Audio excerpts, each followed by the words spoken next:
Ladies and gentlemen, welcome back to this, the Dreamhack 2011 Starcraft 2 tournament, as brought to you by Azo Steel Series and Sapphire, and of course AMD. My name is TotalBiscuit. And I'm D'Apollo. We've had quite a long break simply due to the fact that the schedule has vastly, and I do mean vastly, overrun in the form of DeathAngel and Sarens that was going on for a very long time right there. And also we noticed something of an upset for a lot of people. Colonel MVP, I always say Colonel, I love that. The complexity, yeah, Colonel, like Colonel Cats and things like that. I think that's brilliant. Complexity MVP.Genius goes down 2-0 to Saplo in a PvP. Indeed he does, and that's not a good start for him on day 2 for sure. That is Genius. And we also have DeathAngel, who just lost versus Sarens as well in an epic, so I'm told, best of 3. And now we're going to go against these two players who've lost their first game in their groups. Yeah.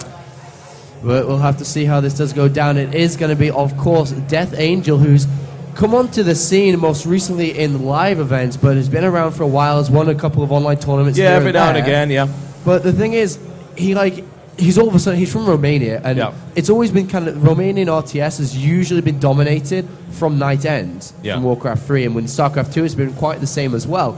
But most recently, we've seen DeathAngel rise and rise up, and has now overtaken Night End in terms of head-to-head, where in the last Romanian tournament, we actually saw DeathAngel win over Night End 4-3. So DeathAngel's kind of claimed that #1 Romanian, even though it's not that hard to do between two players, is now at the top. Whereas on the other hand, we do have Genius, a consistent Code S, until the most recent GSL change, where he's now dropped down into the round of 32 Code A, where he will be playing against Jelizer probably pretty much as soon as he goes home from here. But this is going to be an interesting game for sure. Yeah, it will be. We've seen DeathAngel's recently joined eSahara, which is... they've been actually around for a while, the Counter-Strike team, and they've taken in a few of the refugees from Virus. We've had Satini join them as well as Nama. So this will be interesting. He is playing very well at the moment. Yes. I believe that the last Korean he lost to in a major tournament was actually Revival, I think. Revive? Yeah, if I recall correctly. That wasn't such a massive tournament, but... we'll see how this one goes for him. He's been playing impressively thus far.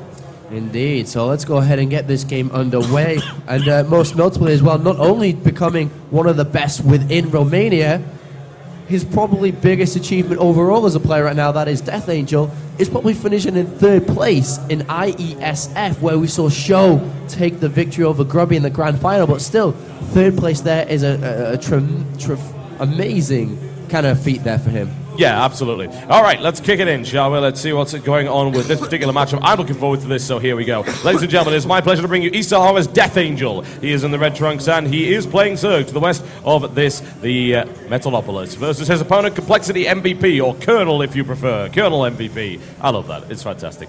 Complexity MVP.Genius, he is in the blue trunks, and he is playing Protoss to the east. And a shout out to Australia, the Perth Barcraft going on at the moment. Very cool. Hello to all you guys. Anybody else within the Barcraft as well, you can give us a tweet on Twitter, D'Apollo1337 at TotalBiscuit. Let us know where exactly you guys are hanging out, where you're drinking, where you're enjoying this tournament. Shout out we'll should be try provided. And give you a shout. Yep. And not that the Australians really need an excuse to drink, but if they're going to pick one out, StarCraft is a good one to do. I'm going to have a schooner. You like that? They call a little cup a schooner. Schooner. I think it is. I think that's right, yeah. A schooner. I've been to Australia actually before. No, really? Yeah. I actually spent 2 months on the Gold Coast in Surfers Paradise, and if you guys Google that, it is pretty amazing. It's a beautiful little place on the Gold Coast. Meanwhile, we actually do have Genius, and this has become standard within Korea almost, where every single game, no matter what map it is, you actually go ahead and forge fast expand. Yeah. They don't really mind too much about giving the opponent the kind of chance to go ahead and draw it up for the next 8 minutes.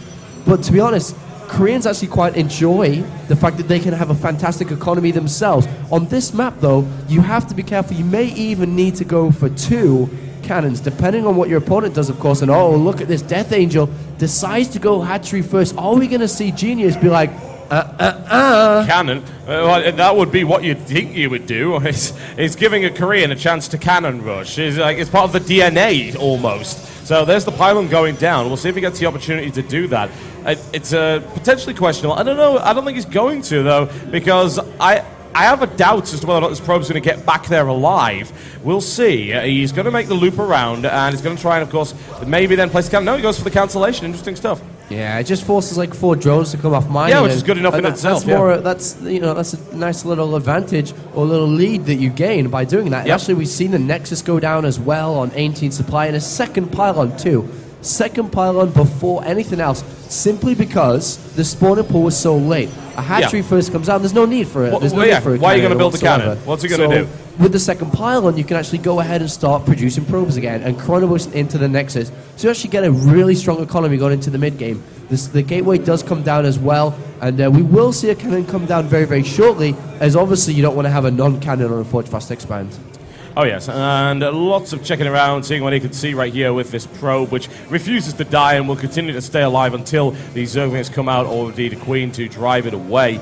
And this Overlord parked in a rather nice position, knowing for a fact that it can hang around there for a while. Cybernetic scores nowhere near completion. There is no cannon, so he can keep an eye on it. He can even dip into the base here and there to check whether or not there's any shenanigans going behind that, which there really shouldn't be. And Cybernetic score placed down on the bottom ground here for coLMVP.Genius.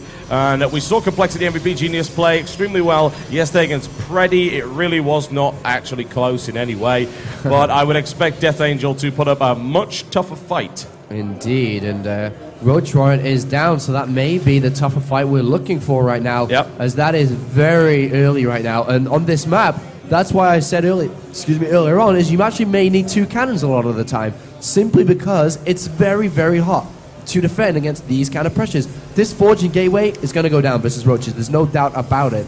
And so far, is he going to throw down that Stargate? Yes, the Stargate does go down, and it is going to be picked up by that Overlord. And now when that Stargate goes down, it's like, because the Void Ray is going to be very, very good at defending against these Roaches and Lings that are inevitably coming.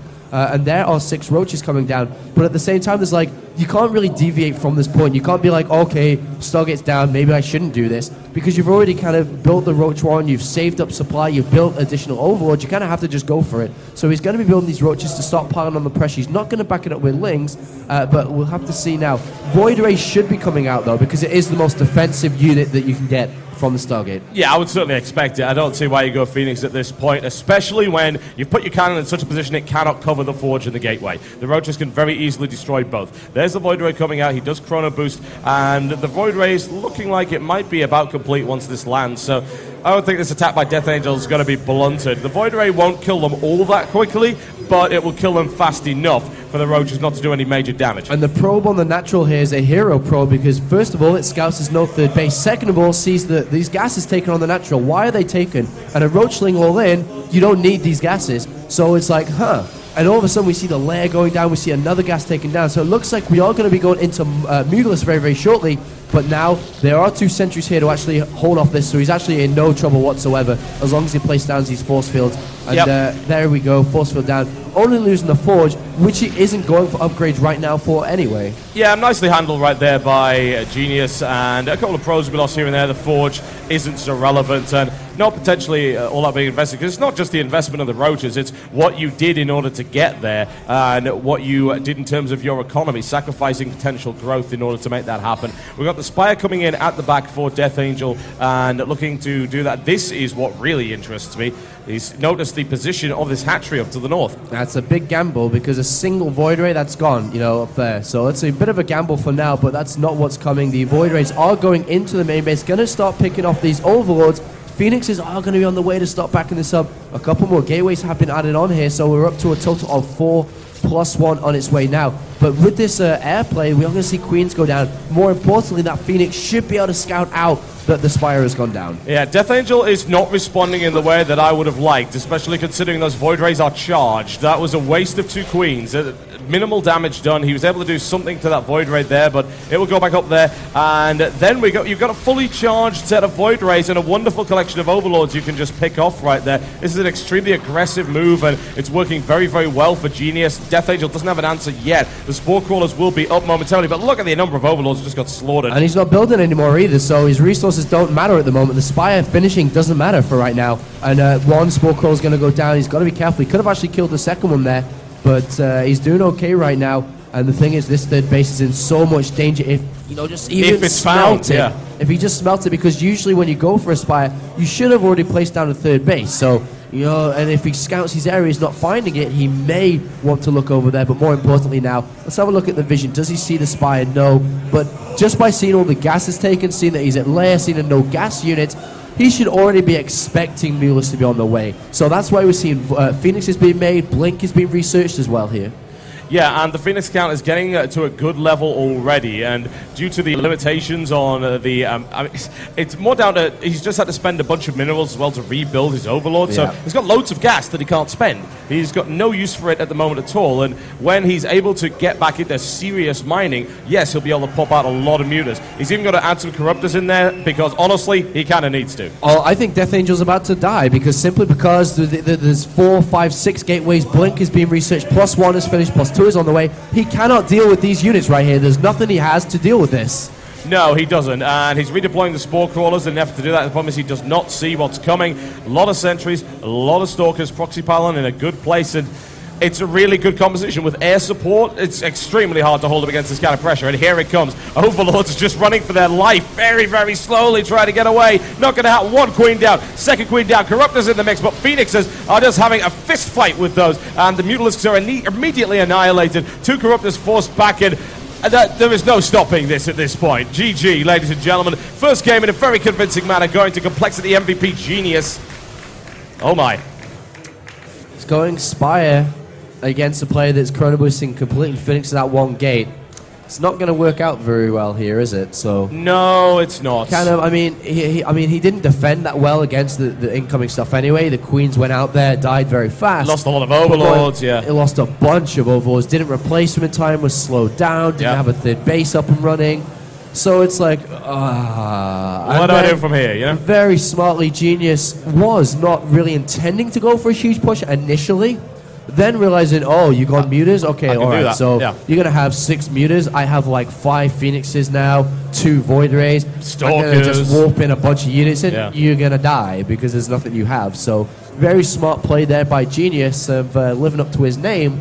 And now Death Angel needs to really think smartly about what map he's going to choose next, because this was Metalopolis, a Zerg-favored map.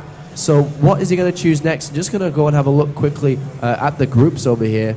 Let's have a look at these groups now. So we're all the way down.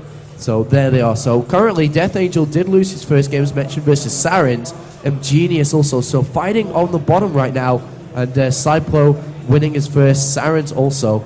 So this match in itself, whoever loses this could be out. Pretty much, yeah. Could be out. It's very unlikely that you stay alive in that situation, in that group format, when you're playing 3 matches if you lose 2 of them. It's nigh on impossible. It can happen in a weird sort of map situation, but no, it's probably not. Death Angel, if he continues that kind of form, this is not going to be a long match at all. So we'll see what Genius decides to do here. It's 1 game up. He could just straight up all in Death Angel, but if he's feeling comfortable, he might just play straight up and just beat him completely. And that was really painful for Death Angel. Indeed it was. And the next map is actually Dave.